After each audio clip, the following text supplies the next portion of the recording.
रोवतानी पोखरी।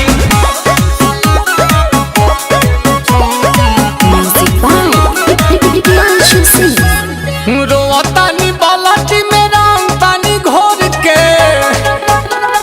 कहाँ गिरंग?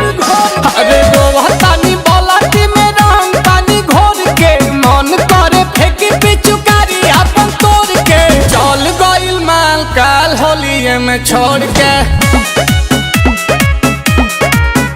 अरे चल गइल माल काल होलिये में छोड़ के। कहाँ गिरंग? अरे होलहरी जरावे खातिर आवत रहे भोर के। मिलला के बाद जाते रहे हुआ जोर के। चल गइल माल हो बंगाल काल छोड़ के।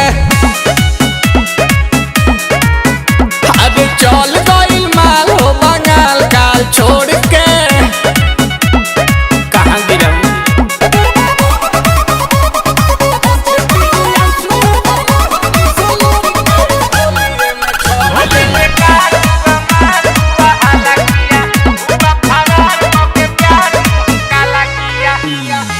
ओढ़नी में बांध के ले आवत रहे पुआ। खाके हमर दिल बड़ा देते रहे दुआ। खइलो के बाद नहीं भूख लगे। हमरा अभी एगो बतिया के दुख लगे। अरे वो का गुरु ताकि नात रहे पैसा बटोर के। गुरु ताकि नात रहे पैसा बटोर के। चल गइल माल काल होलिये में छोड़ के।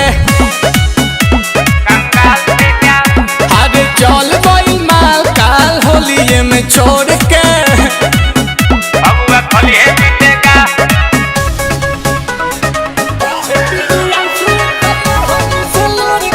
होलिये में छोड़ के।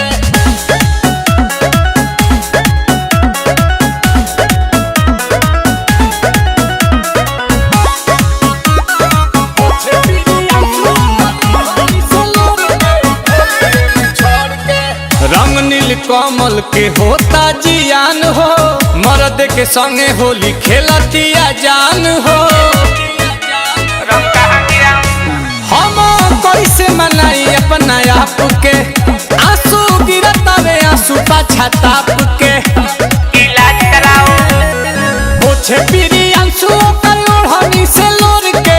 पोछे पीरी आंसू कर ओढ़नी से लोर के। चल गइल माल काल फगुए में छोड़ के। अरे चल गइल माल काल फगुए में छोड़ के।